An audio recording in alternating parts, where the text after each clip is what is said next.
Recognize to strike the last word. Thank you, Mr. Chairman, and we are going to hear consistent themes throughout this markup. And one of them is going to be the fact that no matter what you offer to pay people in rural communities, there simply aren't enough healthcare workers there. And my colleague from Alabama is exactly right. We have to get engaged in workforce development to be able to produce a workforce that actually can meet these needs.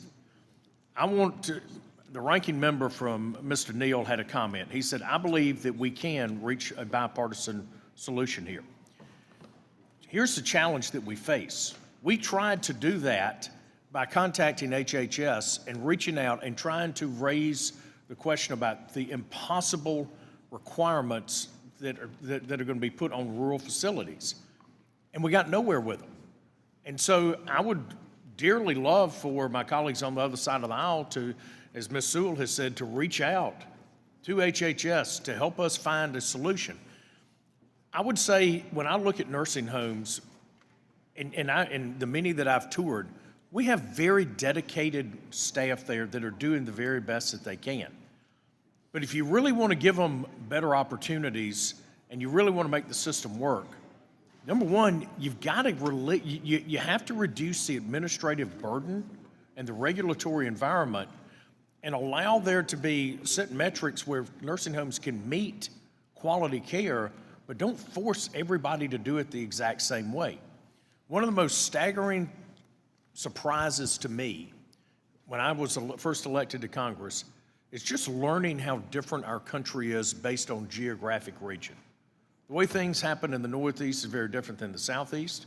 The way things happen in the Southeast is really different than my colleagues over on the left coast. And you try to take Oregon, Washington, and California and lay that over the heartland of America, those politics, that's socks on a rooster, right? And so what we can't do is we can't have a one-size-fits-all mandate here. We have to find a way to make this work in rural America. We have to find a way to make it work in urban America. It's got to work in the Northeast. It's got to work in the Southeast. It's got to work all across this country.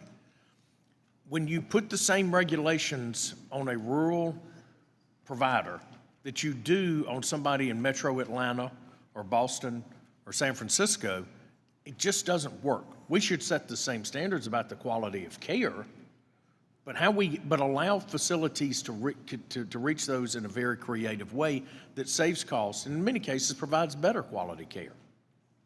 You know, my colleague from Texas told a story about how awful it would be if someone is in there, you know, that they've thrown up on themselves, gotten sick on themselves, and they have to wait hours.